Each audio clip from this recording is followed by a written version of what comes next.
Hello and warm welcome to tuition वाला foundation. तो यार आज के इस वीडियो में मैं बात करने वाला हूँ इंग्लिश पेपर प्रेजेंटेशन की। तो देखो तुम्हारा जो इंग्लिश का पेपर फर्स्ट है उसको तुमको कैसे रिप्रेजेंट करना है। तो यार आज के इस वीडियो में तुमको मैं आंसर को रिप्रेजेंट करने का एक प्रॉपर तरीका बताने वाला हूँ जिससे तुम अपना क्या है फुल स्कोर अचीव कर सकते हो। तो चलो स्टार्ट करते हैं। तो देखो सबसे पहले मैं क्या करता हूँ, तुम्हारा सैम्पल पेपर एक ले लेता हूँ। तो जैसे मैंने तुम्हारा सैम्पल पेपर क्या ले लिया है। अब सैम्पल पेपर की मैं तुम्हारे बात करूँ इंग्लिश पेपर 1 में, तो तुमको यार मालूम है कि तुम्हारा ये जो पेपर है वो 80 मार्क्स का 2 आवर का ये तुम्हारा पेपर होने वाला है। तो यार ये तुमको ऑलरेडी पता है कि भाई 80 मार्क्स का ये पेपर है जिसमें तुमको पेपर ये क्या है 2 घंटे में करना होता है, ये तुमको पता है। अब यार देखो सबसे पहला अगर मैं तुमसे क्वेश्चन बात करूं जो तुमको क्वेश्चन नंबर 1 रिप्रेजेंट करना उसकी मैं तुम्हारे साथ बात करता हूं। तो देखो तुम क्या करो, तुम अपनी आंसर शीट में क्या डालो, आंसर नंबर 1। तुम अपनी आंसर शीट में डालो आंसर नंबर 1। अब ये तुमने रिप्रेजेंट कर दिया। अब इसके बाद जैसे तुमको पता है कि कंपोजिशन तुम क्या लिख रहे हो। अब तुम्हारा जो पहला क्वेश्चन वो कंपोजिशन का है, तो तुम लिख दो, तुम यहाँ डाल दो साइड में टॉपिक क्या है हमारा। टॉपिक जैसे हमने सपोज करो चूज किया है टॉपिक नंबर, हमने चूज किया टॉपिक नंबर 3 डेमोक्रेसी वाला चूज किया है हमने सैम्पल पेपर में। Democracy can't survive, democracy can't survive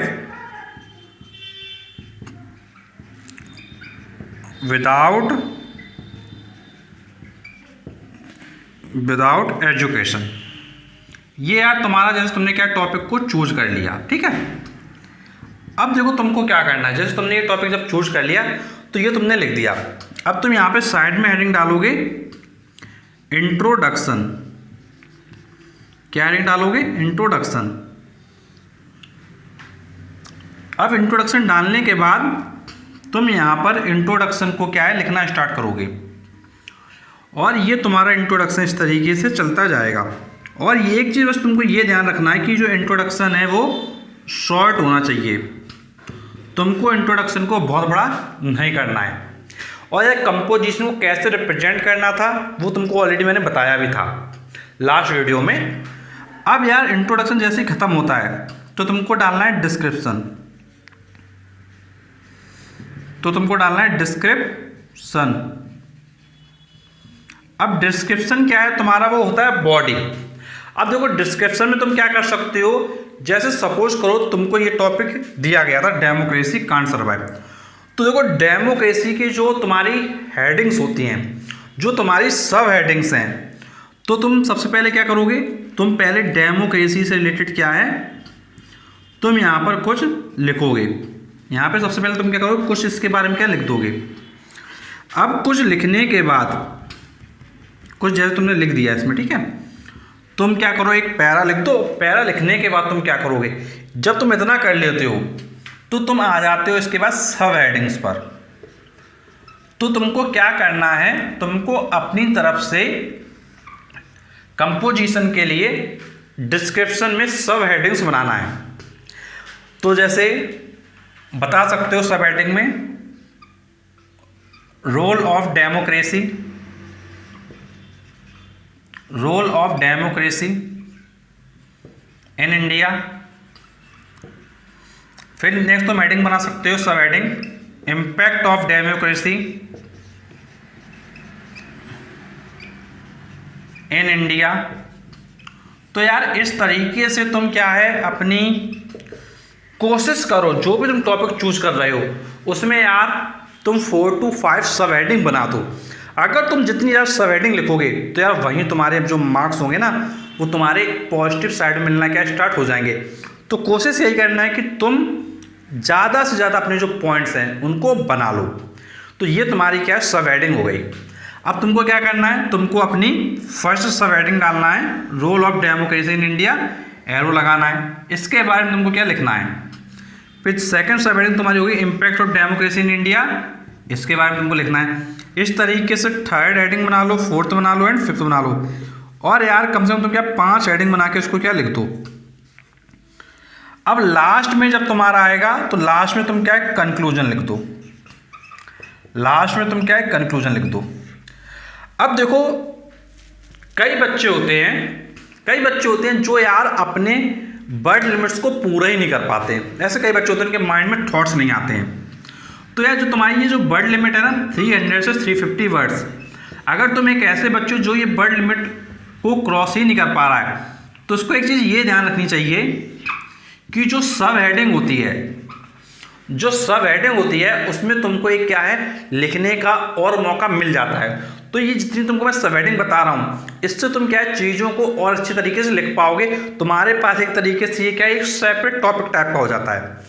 तो सेपरेट तुम्हारे पास क्या सब टॉपिक्स हो जाते हैं, तो उसको तुम क्या इजीली क्या राइट कर सकते हो। तो ध्यान देने वाली बात यही है कि इस वर्ड लिमिट तक पहुंचने के लिए जितना तुम इंप्रेसिव लिखोगे उतने तुम्हारे मार्क्स क्या है, अच्छे तुमको मिल रहे होंगे। तो ध्यान रखना, आंसर फर्स्ट को तुमको कैसे रिप्रेजेंट करना है, इंट्रोडक्शन देना है, डिस्क्रिप्शन देना है, तुमको फिर डिस्क्रिप्शन सब हेडिंग्स डालना है, लास्ट में तुमको कंक्लूजन देना है। और कंक्लूजन को तुमको एक चीज़ ये ध्यान रखना है, कंक्लूजन हमेशा शॉर्ट होना चाहिए। कंक्लूजन बहुत बड़ा नहीं होता है। कंक्लूजन का मतलब होता है निष्कर्ष तुम क्या दे रहे हो।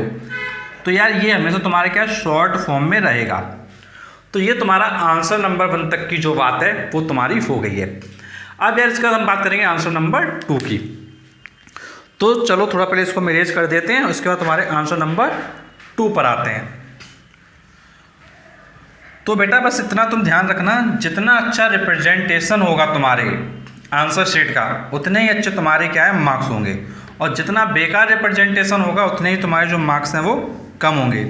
क्योंकि एग्जामिनर यार तुमको नहीं जानता है, एग्जामिनर से तुम्हारी कॉपी को जानता है। एग्जामिनर को तो ये भी नहीं पता कि ये कॉपी कहाँ से आई है, किस बच्चे की है, लड़के की है कि लड़की की है, उसको कुछ नहीं पता है। उसको सिर्फ एक चीज़ पता है कि जो ये आंसर शीट उसके पास है उसको उस कंटेंट के अकॉर्डिंग मार्क्स देने हैं, जो उस बच्चे ने लिखा है, जो उस बच्चे ने डिस्क्राइब किया है, जैसे रिप्रेजेंट किया उसके अकॉर्डिंग क्या है मार्क्स प्रोवाइड करने हैं। तो यार तुम्हारा जो तरीका है वो सबसे यूनिक, सबसे अच्छा होना चाहिए। अगर तुम्हारा तरीका रिप्रेजेंट करने का सबसे यूनिक, सबसे अच्छा होगा तो यार सबसे अच्छे मार्क्स भी तुमको मिलेंगे। बस ध्यान रखना जो तुमको मैं सारे पॉइंट्स बता रहा हूँ, तो अगर तुम प्रॉपरली ये रिप्रेजेंट करते हो सारी चीज़ें, डेफिनेटली बहुत अच्छे मार्क्स तुमको क्या मिल रहे होंगे। अब इसके बाद हम बात करते हैं अपने आंसर नंबर 2 की। अगर मैं तुमसे आंसर नंबर 2 की बात करूं, जैसे मैंने लिख दिया आंसर नंबर 2। अब देखो आंसर नंबर 2 की बात करूं तो तुमको क्वेश्चन दिया है सिलेक्ट एनी वन ऑफ, तो तुमको यहाँ पे क्या लेटर दिया गया है। तो यार तुमको 2 टाइप के लेटर दिए जाते हैं, एक फॉर्मल है, एक इनफॉर्मल है। अब यार तुम आंसर को रिप्रेजेंट करने के लिए बैठे हो, तो यार जो भी तुम चूज कर रहे हो, जैसे सपोज करो तुमने क्या है इसमें फर्स्ट वाला चूज किया, तो तुम देखो क्या करोगे, तो तुम क्या करोगे, तुम सिर्फ एक काम करोगे, यहाँ पे डाल दोगे नंबर 1, और जो भी तुम्हारा टॉपिक, जैसे इसमें टॉपिक दिया गया है your friend has been unwell, your friend has been unwell. तो यार तुम इसको क्या लिख दोगे, और लिखने के बाद तुम क्या है अपने आंसर को फिर आगे क्या लिखना स्टार्ट करोगे। ये तो तुम्हारा टॉपिक हो गया। अब तुमको मालूम है कि अब तुमको इसका क्या है आंसर देना है। तो इसमें तुमको दे रहा है your friend has been unwell and unable to attend school for 2 weeks an inter school drama competition took place during this period, write a letter to your friend telling him about the event. तो तुमको यहाँ पे क्या letter तुमको लिखना है। तो तुमको इसमें बस ध्यान इतना देना है, जब तुम लेटर लिख रहे हो, तो ये जो लेफ्ट वाली लाइन होती है वहाँ से सारी चीज़ें रिप्रेजेंट तुम्हारी क्या है होनी चाहिए। जो लेफ्ट वाली लाइन है वहाँ से तुम्हारी सारी चीज़ें क्या रिप्रेजेंट होनी चाहिए। अब देखो इसमें तुमको मैंने फॉर्मल और इनफॉर्मल लेटर कैसे लिखना था वो तुमको मैंने प्रीवियस वीडियो में बताया है। वो सारे वीडियो तुम्हारे क्या है इंग्लिश की प्लेलिस्ट में अवेलेबल हैं। तो उस फॉर्मेट के अकॉर्डिंग तुमको क्या है यहाँ लिखना है अपने आंसर को। तो पहली चीज़ तो तुमको लेफ्ट से लिखना है। दूसरी चीज़ तुमको ये ध्यान रखनी है कि यहाँ पर तुम्हारी कोई भी ग्रामेटिकल एरर नहीं होनी चाहिए, तुम्हारी कोई भी ग्रामेटिकल एरर नहीं होनी चाहिए। और थर्ड थिंग जो तुमको ध्यान रखनी है, कोई भी तुम्हारी स्पेलिंग की एरर भी नहीं होनी चाहिए। और फॉर्मल इनफॉर्मल लेटर का तुमको लिखना नहीं आता है तो यार तुमको क्या करना है, तो तुमको इंग्लिश के पेज में जाना है जहाँ पर तुम फॉर्मल इनफॉर्मल लेटर को सीख सकते हो। तो ये तुम्हारा तरीका रहेगा जिस तरीके से तुम अपना आंसर नंबर 2 को रिप्रेजेंट कर सकते हो। अब यार बात करते हैं अपने आंसर नंबर 3 की। चलो आंसर नंबर 3 की भी बात कर लेते हैं। देखो एक चीज़ ये जो ध्यान रखना कि अगर फॉर्मेट तुम्हारा सही नहीं होगा ना तो यार तुमको नंबर नहीं मिल पाएंगे अच्छे से। तो फॉर्मेट आंसर नंबर 2 में मोस्ट इंपॉर्टेंट रोल क्या है, प्ले करता है। अगर फॉर्मेट गलत तो तुम्हारे मार्क्स भी क्या है, कम हो जाएंगे, सीधी बात है बिल्कुल। अब बात करते हैं तुम्हारे आंसर नंबर 3 की। तो यार इसमें क्वेश्चन नंबर 3 तुम्हारा दिया गया है, your school is hosting an inter school music competition, write a notice informing your school about the event.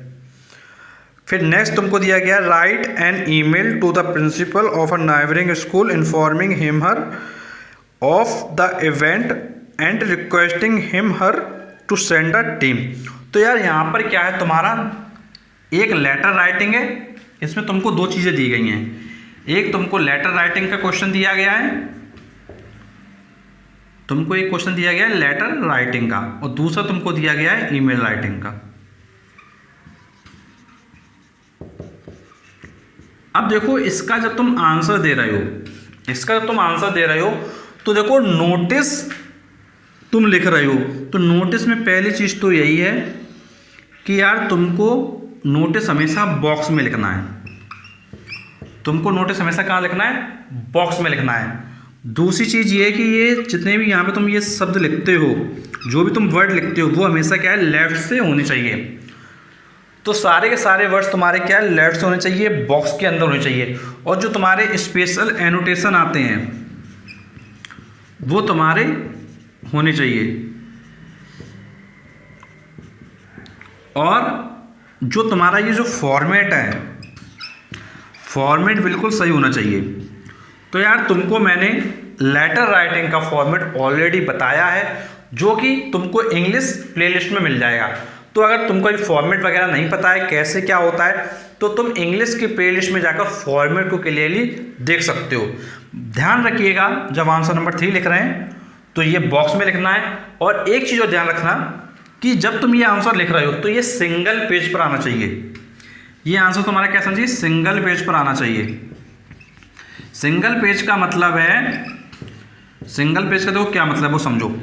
जैसे सपोज करो ये हमारा जो बोर्ड है वो 1 पेज है, सपोज करो ये हमारा जो बोर्ड है वो क्या है, 1 पेज है। तो देखो कई बार क्या होता है, जैसे मान लो ये तुम्हारा पेज दिया गया है।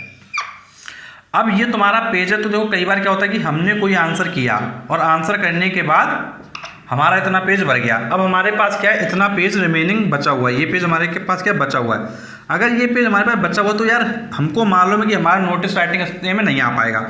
अगर इतने में नहीं आ पाएगा तो हम क्या करेंगे, यहाँ पर अपना नोटिस राइटिंग नहीं राइट करेंगे, हम क्या करेंगे, एक नए पेज पर आएंगे, उसी के आगे जो न्यू पेज होगा तो हम उस न्यू पेज पर आएंगे और वहाँ पर अपना जो नोटिस राइटिंग है वो लिखेंगे।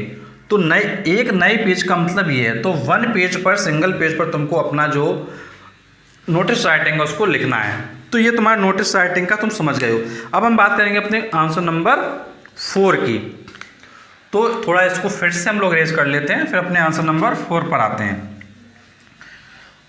तो बेटा एक चीज़ बस इतनी ध्यान रखो, फॉर्मेट जरूर और ज़रूर सही होना चाहिए। बॉक्स इसमें होना मैंडेटरी है, बॉक्स नहीं तो तुम्हारा आंसर गलत, मार्क्स तुम्हारे डिडक्ट हो जाएंगे। लेफ्ट से नहीं लिखा तो भी तुम्हारे मार्क्स डिडक्ट हो जाएंगे, और फॉर्मेट पता नहीं तो भी तुम्हारे मार्क्स के डिडक्ट हो जाएंगे। तो मार्क्स को डिडक्ट होने से बचाने के लिए कुछ बेसिक पॉइंट्स हैं जो तुमको क्या है, फॉलो करने हैं। बस उन्हीं से तुमको क्या है, तुम्हारे मार्क्स क्या मिल जाएंगे। अब बात करते हैं आंसर नंबर 4 की। देखो आंसर नंबर 4 में तुमको दिया गया है, रीड द पैसेज केयरफुली। तो यार यहाँ पे तुमको क्वेश्चन दिया गया रीड द पैसेज का, रीड द पैसेज केयरफुली। तो यार जैसे तुमने क्या है आंसर नंबर 4 डाला, अब देखो इसमें पैसेज तुम पहले क्या करोगे, पढ़ोगे, पहले क्या करोगे अपने पैसेज को पढ़ोगे, और पढ़ने के बाद जैसे तुमको क्या फर्स्ट सेकंड थर्ड क्वेश्चन दिए गए हैं, तुमको क्या दिया गया, फर्स्ट दिया गया, सेकंड दिया गया, थर्ड दिया गया। तो तुम यार अगर इसको कर रहे हो, इसको कर रहे हो तो यार इसके जितने पार्ट्स होते हैं, इसके जितने भी पार्ट्स हैं वो सारे पार्ट्स एक साथ करो, इसके सारे जो पार्ट्स हैं वो एक साथ करो। एक चीज़ तो तुमको ये ध्यान रखनी, सारे के सारे पार्ट्स क्या तुमको एक साथ लिखने हैं। दूसरी चीज़ ये लिखनी है कि जो तुम आंसर देते हो वो पैसेज की लाइन को कॉपी नहीं करना है। कई बच्चे क्या करते हैं, पैसेज की लाइन को कॉपी करते हैं, तो डोंट कॉपी पैसेज लाइन। तो ध्यान रखेंगे पैसेज की जो लाइन होगी उनको कॉपी नहीं करना है, पैसेज की लाइन को कॉपी नहीं करना है। मतलब जो आंसर देना होता है, जो आंसर देना होता है वो योर वर्ड्स में होता है, मतलब तुम्हारे शब्दों में होता है। तुमको पैरा पढ़ना है, तुमको समझना है क्या इंडिकेट किया गया है, और उसके आंसर को क्या है अपने वर्ड्स में देना होता है। अगर यार तुम अपने आंसर को अपने वर्ड्स में नहीं दोगे तो फिर से भैया कि यार तुम्हारे मार्क्स क्या डिडक्ट हो जाएंगे। अब ये तुमको सोचना है कि तुमको मार्क्स डिडक्ट करना है या तुमको मार्क्स क्या पूरे चाहिए। तो मार्क्स को डिडक्ट होने से रोकना है, तो इसलिए ये तुमको क्या है अपने वर्ड्स में क्या लिखना पड़ेगा, और काफ़ी स्कोरिंग भी होता है और कुछ बहुत ज़्यादा इसमें करना भी नहीं होता है। अब यार तुमको दिया गया है क्वेश्चन नंबर 5। तो यार क्वेश्चन नंबर 5 में हम आते हैं, तो यार तुमको फिर हेडिंग डालना है अपना आंसर नंबर 5। तुमको हेडिंग डालना है आंसर नंबर 4 के बाद। अब देखो इसमें देखो तुमको क्या दिया गया है, इसमें तुमको दिया गया है FIV का क्वेश्चन। तो जैसे तुमको FIV दिया गया है और तुमको FIV फिल करना है, तो इसमें फर्स्ट पार्ट है, सेकंड पार्ट है, थर्ड पार्ट है, और उसके भी सब पार्ट्स हैं। जैसे मैं तुमसे बात करूं क्वेश्चन नंबर 5 है, अब 5 का तुमको क्या दिया गया है, देखो मैं तुमको बताता हूं। 5 का पहले तुमको फर्स्ट दिया गया है, अब फर्स्ट में तुमको क्या एक पैसेज दिया गया है। तो तुम क्या करो आंसर नंबर 5 का फर्स्ट लिखो, और उसके जो भी फिल इन द ब्लैंक्स हैं उसके पैसेज के अकॉर्डिंग क्या राइट कर दो। फिर तुम क्या करो, फिर उसके बाद जब तुम आंसर नंबर 5 का सेकंड कर रहे हो तो तुम डालो आंसर नंबर 5 का सेकंड, और डालने के बाद अब तुमको इसमें दिखाई देगा कि इसमें क्या है ABCD करके ABCD, इसके बाद EFGH इतने पार्ट तुम्हारे दिए गए हैं। तो कहने का मतलब ये है जब तुम्हारे बहुत ज़्यादा सब पार्ट्स होते हैं, जैसे 5 का पार्ट था फर्स्ट, 5 का सेकंड था और उसमें भी सब पार्ट थे, तो हमने क्या करना है, हमको उसके जो सब पार्ट हैं सब पार्ट के आंसर अलग लिखते हैं। तो 5 का फर्स्ट डाला, उसके जो भी आंसर वो यहाँ लिखा। 5 का सेकंड डाला, A का जो आंसर है वो ये लिखेंगे, V का जो है वो लिखेंगे, C का जो है वो लिखेंगे, D का जो है वो लिखेंगे, E का लिखेंगे, F का लिखेंगे, G का लिखेंगे एंड H का लिखेंगे। सिमिलरली तुमको आगे बढ़ते जाना है, सिमिलरली तुमको क्या है आगे बढ़ते जाना है। अब यार आगे मैं तुमको बता दे रहा हूँ पूरा, बस तुम कनेक्ट रहो हमारे साथ। कहने का मतलब वही है कि सब पार्ट्स अगर ज़्यादा हो रहे हैं तो हमको अपने आंसर को सही से रिप्रेजेंट करना है। और एक चीज़ ये जरूर ध्यान रखना, अगर क्वेश्चन पेपर में नंबरिंग रोमन फॉर्म में है, अगर क्वेश्चन पेपर में नंबरिंग रोमन फॉर्म में है तो तुमको भी अपने आंसर में नंबरिंग रोमन फॉर्म में देनी है। कुछ बच्चे क्या करते हैं, फर्स्ट क्वेश्चन नंबर 5 का फर्स्ट था, उनने क्या कर दिया 5 का A लिख दिया, कट जाएगा।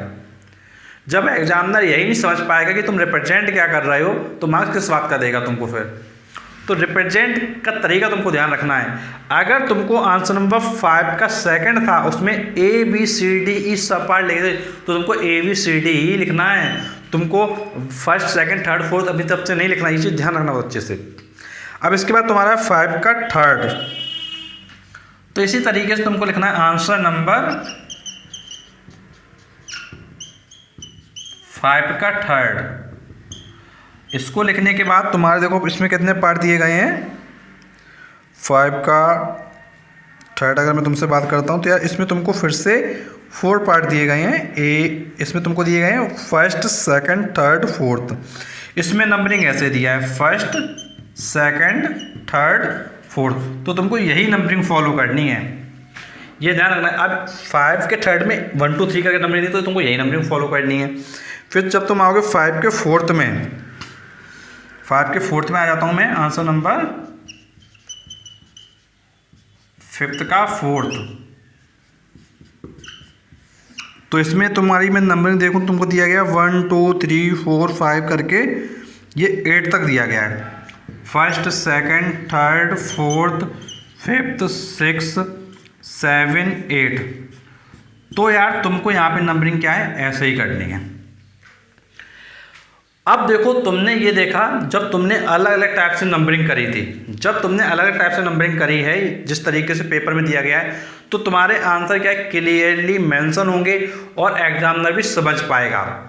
और उसी जगह कुछ बच्चे क्या करते हैं, डाल दिया आंसर नंबर, जैसे उसने एक बच्चे ने क्या कर दिया, डाल दिया आंसर नंबर 5, डायरेक्ट डाल दिया। कुछ बच्चे ऐसे करते हैं, फिर फर्स्ट डाल देते हैं इधर, फिर उसमें क्या है इधर लिखते हैं, जैसे फर्स्ट का जैसे तुम्हारा दिया था, जो भी दिया था FIB वाला क्वेश्चन, फिर सेकंड डाल दिया, फिर यहाँ लिखते हैं ABCD EFGH। तो यार ऐसे मत करना, ऐसे इसलिए मत करना बिकॉज जब तुम आंसर कर रहे होगे, जब तुम इस तरीके से आगे आंसर बढ़ाओगे तो तुम्हारे यहाँ पे आंसर भी तुम्हारे लिखे होंगे, यहाँ पे आंसर, ये तो सब तुम्हारे आंसर लिखे होंगे। तो ये क्या मिक्सअप फॉर्म में हो सकता है, एग्जाम में हो सकता है वो चीज़ें तुम्हारी क्या कनेक्ट ना कर पाए, तो इस चीज़ को अवॉइड करना क्या, इस तरीके से अलग अलग डाल दो। जब तुमको मालूम है भाई बहुत सारे सब पार्ट दिए गए, तो अलग अलग फॉर्म में डाल दो, और अलग अलग फॉर्म में डालने के बाद तुम डेफिनेटली उस चीज़ को क्या है अच्छे से कर ले जाओगे। तो फॉर्मेट तुमको हमेशा सही फॉलो करना है, और सही फॉर्मेट ही तुमको नंबर प्रोवाइड करेगा। तो तुम्हारे जो ओवरऑल क्वेश्चंस हैं वो मैंने देख लिए हैं, 5 क्वेश्चन तुम्हारे दिए गए थे, और 5 को रिप्रेजेंट करने का तुमको मैंने तरीका बताया। और अगर तुम इसी तरीके सिस्टमेटिक वे में रिप्रेजेंट करोगे, एग्जामिनर को कॉपी चेक करने में जितना ज़्यादा इजी होगा, वो उतनी जल्दी तुम्हारे जो मार्क्स होंगे वो कॉपी पे रख देगा। अब देखो, खुद सोच के देखो, कुछ बच्चे क्या करते हैं, खुद सोच के देखना इस चीज़ को, कुछ बच्चे क्या करते हैं, अरे यार राइटिंग का तो नंबर है नहीं, यार राइटिंग का तो नंबर है नहीं, क्यों ना इसे जल्दी जल्दी कर डालो। देखो यार, राइटिंग का नंबर नहीं है, वो बात सही है, लेकिन एक जगह तुम खुद सोच के देखो, तुम एग्जामिनर हो, तुम्हारे सामने पहली कॉपी A है और तुम्हारे सामने कोई दूसरा बच्चे की कॉपी है, ये बच्चा नंबर B है। इसने यार नीट एंड क्लीन लिखा है बहुत अच्छे से, और यार इसने क्या है, नीट एंड क्लीन को उड़ा दिया है पूरी तरीके से। इसने आंसर सही दिया है लेकिन नीट एंड क्लीन नहीं किया है। अब यार देखो, जब नीट एंड क्लीन लिखते हो तो क्या होता है कि जो तुम्हारी स्पेलिंग्स हैं, जो तुम्हारा रिप्रेजेंटेशन है, वो काफ़ी अट्रैक्टिव होता है। तुम्हारी स्पेलिंग की एरर जो है जल्दी एग्जामिनर पकड़ नहीं पाता है, तुम्हारा कोई अगर ग्रामर का एरर है तो वो जल्दी पकड़ नहीं पाता है, क्योंकि वो यार जल्दी जल्दी चेक कर रहा होता है एग्जामिनर। बट जब तुम घिचपिच किए होते हो, नीट एंड क्लीन नहीं लिखे होते हो, तो यार एग्जामिनर थोड़ा देख के कॉपी चेक करता है, उसको कहीं थोड़ा लगा कि यार स्पेलिंग सही नहीं है, तो यार वही गोला बना देगा, वहीं तुम्हारे मार्क्स क्या डिडक्ट हो जाएंगे। तो यार कुछ चीज़ें हैं जो तुमको ज़रूर फॉलो करनी चाहिए, जो तुमको मैंने रिप्रेजेंट किया। और कोई भी तुम्हारी प्रॉब्लम होती है, कुछ भी तुमको चीज़ें समझ में नहीं आती, नीचे कमेंटों से पूछ सकते हो। और तुमको ऑलरेडी मैंने कंपोजिशन का, लेटर राइटिंग का, नोटिस राइटिंग का सारे फॉर्मेट प्रोवाइड किए हैं, बस तुमको प्लेलिस्ट में जाने की देर है और तुम सारी चीज़ें सीख जाओगे। और यार किसी भी सब्जेक्ट पर तुमको वीडियो चाहिए, डेफिनेटली नीचे कमेंट बॉक्स में बताओ। ज़्यादा कमेंट आते हैं तो डेफिनेटली हम आपके लिए उस सब्जेक्ट पर ज़रूर वीडियो लेके आएंगे। यार आज का हम कमेंट का टारगेट रखते हैं 100 कमेंट का। अगर 100 कमेंट किसी पर्टिकुलर टॉपिक पर आते हैं कि भाई हमको इस टॉपिक पे चाहिए वीडियो या इस सब्जेक्ट पे चाहिए, तो डेफिनेटली हम उस सब्जेक्ट के लिए, उस टॉपिक के लिए डेफिनेटली अगला वीडियो ज़रूर लेके आएंगे for your board exam ICSE 2023। कोई भी प्रॉब्लम हो नीचे कमेंट में पूछिए। And thanks for watching this video.